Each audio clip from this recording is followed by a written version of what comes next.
ಯಾವ ಫೈಲೋ ಇದು? ಅದೇ ಅಮ್ಮ.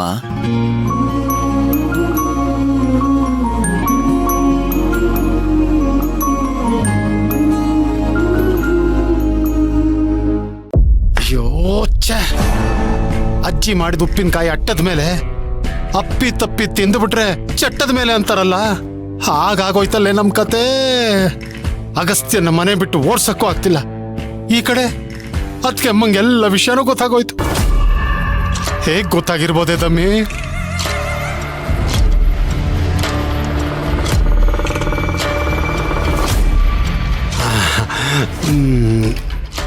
ಹೇ ತಮ್ಮಿ, ಹೀಗೆ ಮಾಡಿದ್ರೆ ಹೇಗೆ?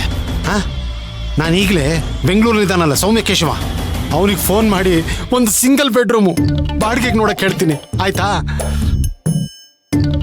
ರಾತ್ರಿ ಆಗ್ತಿದ್ದಾಗೆ ಚಿನ್ನ ಬೆಳ್ಳಿ ಎಲ್ಲ ಎತ್ಕೊಂಡು ಎಸ್ಕೇಪ್ ಆಗ್ಬಿಡೋಣ, ಏನಂತೀಯ? ಹಿಂಗ್ ಮಾಡೋಣ? ಆಹಾ, ಸೈಲೆಂಟ್ ಆಗಿದ್ಯಾ ಅಂದ್ರೆ ಒಪ್ಕೊಂಡಿದ್ಯಾ ಅಂತ ಅರ್ಥ.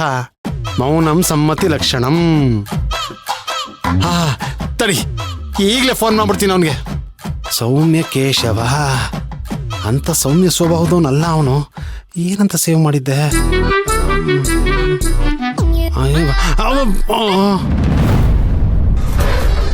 ಸ್ವಂತ ಬುದ್ಧಿ ಉಪಯೋಗಿಸ್ಬೇಡಿ ಅಂತ ಎಷ್ಟು ಸಲ ಹೇಳಿದೀನಿ ನಿಮ್ಗೆ? ಸ್ವಂತ ಬುದ್ಧಿ? ಓ, ಗೊತ್ತಾಯ್ತು. ಸಿಂಗಲ್ ಬೆಡ್ರೂಮ್ ಬೇಡ, ಡಬಲ್ ಬೆಡ್ರೂಮ್ ಮಾಡಿ ಅಂತ ಹೇಳ್ತಾ ಇದ್ಯಾ? ಆಯ್ತು, ಅದನ್ನೇ ಹೇಳ್ತೀನಿ, ಫೋನ್ ಕೊಡು. ನಾವೆಲ್ಗೂ ಹೋಗೋ ಅಗತ್ಯ ಇಲ್ಲ. ನಾವ್ಯಾಕ್ರಿ ನಮ್ಮನೆ ಬಿಟ್ಟು ಹೋಗ್ಬೇಕು? ಅಂದ್ರೆ ಏನ್ ಹೇಳ್ತಿದ್ಯಾ ತಮ್ಮಿ ನೀನು? ಅತ್ಗೆ ಅಮ್ಮ ನಮ್ಮನ್ನ ಇಲ್ಲಿ ಇರಕ್ ಬಿಡ್ತಾರೆ ಅನ್ಕೊಂಡಿದ್ಯಾ? ಅಯ್ಯೋ, ಅದ್ನೇ ಹೇಳಿ ಹೇಳಿ ಯಾಕ್ರಿ ಟೆನ್ಷನ್ ಕೊಡ್ತೀರಾ? ಅಕ್ಕ ಏನ್ ಹೇಳಿದ್ಲು ಹೇಳಿ?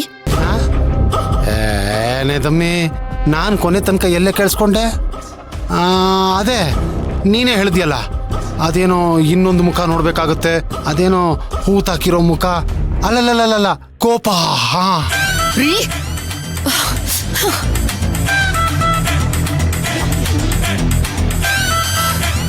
ಅಚಿಂತಿನ ಕಿಡ್ನಾಪ್ ಮಾಡಿಸಿದ್ದು ಅವಳಿಗೆ ಗೊತ್ತಾಗಿದೆ.